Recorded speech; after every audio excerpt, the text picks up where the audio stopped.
சம்சார வியாதிக்கு என்ன மருந்துன்னு நிறைய கேள்வி இருக்குது. இதை அழகாக புரியறதுக்காக அடியன் ஒரு கதை சொல்கிறது உண்டு. ஒரு பேஷண்ட்டுக்கு ரொம்ப நாளாக தலைவலி. ஒரு டாக்டர்கிட்ட போனார். சார் தலைவலிக்கிறதுன்னார். அந்த டாக்டருக்கு டயக்னோசிஸும் பண்ண தெரியாது, ட்ரீட்மெண்ட்டும் பண்ண தெரியாது.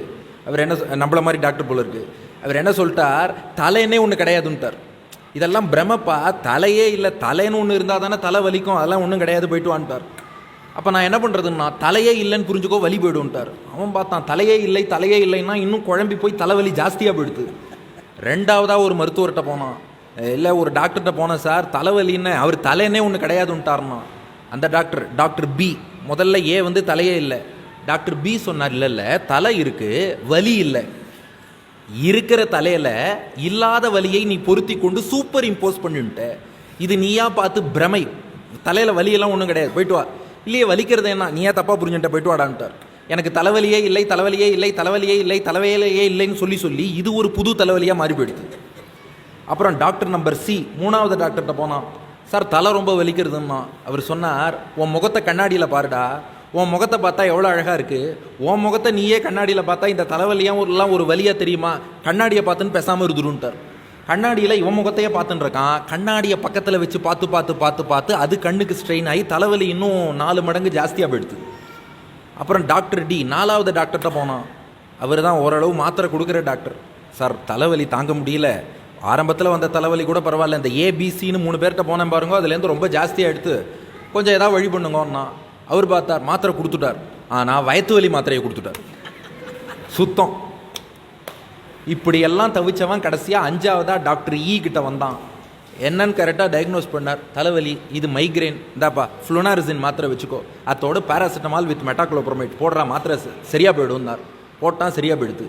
இப்போ இந்த கதையை இங்கே ஏன் சொன்னேன்னா, அது போல தான் பிறவிப்பிணி சம்சாரம்னு நாமெல்லாம் கஷ்டப்படுறோம்.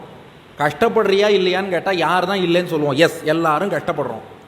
முதல்ல ஒரு டாக்டர்கிட்ட போனால், அது யாருன்னா பௌத்தர். அவள்கிட்ட போய் இதுக்கு என்ன தீர்வுன்னா, அவள் சொல்லிட்டா சம்சாரம்னே ஒன்று கிடையாதுன்ட்டா, எல்லாமே சூன்யம். இவர் எப்படி தலையே இல்லைன்னாரோ அது போல் பௌத்தர் எல்லாமே சூன்யம், எல்லாம் நீயே கற்பனை பண்ணிட்டு இருக்க, ஒன்றுமே கிடையாதுன்ட்டா. ஒன்றுமே கிடையாதுன்னு சொன்னதுனால எதுவும் போகிறது இல்லை, இன்னும் கஷ்டப்படுறான். அதனால தான் டாக்டர் பிகிட்ட போனான். டாக்டர் பி கிட்டத்தட்ட பௌத்தர் தான், நிர்விசேஷ அத்வைத்தி. அவர் பிரம்மம் இருக்குது, மற்றதெல்லாம் பொய்யின்ன மாதிரி, தலை இருக்குது, தலைவலி இல்லைன்ன மாதிரி, இவர் பிரம்மம் மட்டும் இருக்குது, மற்றதெல்லாம் நீ சூப்பர் இம்போஸ் பண்ணின்னு இருக்க, அதெல்லாம் வெறும் பொய், நீயும் கிடையாது நானும் கிடையாது, ஒரே பிரம்மம் தான். ஓஹோ, அப்போ நானே பிரம்மம்னா அப்பயும் ஒன்றும் கஷ்டமெல்லாம் போல. 3ஆவது டாக்டர்கிட்ட போனான். அவர் என்ன சொன்னார், கண்ணாடியில் உன் முகத்தை நீயே பாரு, அந்த ஆனந்தத்தில் வலி தெரியாதுன்னார். அவர் தான் சாங்கியர் யோகர். அவள்லாம் என்ன சொல்கிறா, ஜீவாத்மா தன்னைத்தானே அனுபவிச்சுட்டு இருந்தா, அந்த ஆத்மானுபவத்தில் கஷ்டமெல்லாம் கஷ்டமாக தெரியாதுங்கிறா. அதுலேயும் ஒன்றும் நிரந்தர ஆனந்தம் கிடைக்கல. 4ஆவது டாக்டர் என்னன்னா, மற்ற தேவதாந்தரங்களை சொல்லக்கூடிய ஆகமம். இது பிறவிப்பிணிக்கு வைத்தியம் நினச்சின்னு போயிட்டா நாராயணன் மொத்தம் தான் மோட்சம் கொடுக்க முடியும். தேவதாந்தரங்களை சொல்லும் ஆகமத்திட்ட போனால் அது தலைவலிக்கு வயிற்று வலி மருந்து கொடுக்குற மாதிரி, அது கொஞ்சம் விபரீத பலனாக போயிடுறது. கடைசியாக பார்த்தார் பெருமாள், மருத்துவனாய் நின்ற மாமணிவண்ணன் நானே வைத்தியம் பண்ணுறேன்னு வக்தா நாராயண ஸ்வயம் வேதங்கள் அடிப்படையில் பாஞ்சராத்திரம்ங்கிற மருந்தை கொடுத்தார். அப்போது சரியான தலைவலி மருந்தை கொடுத்தா தலைவலி சரியாக போய்டுறது இல்லையா? அதை சரியான மருத்துவன் தான் கொடுக்கணும். அந்த மருந்தையும் தன் மனம் போனபடி டாக்டர் கொடுக்கக்கூடாது.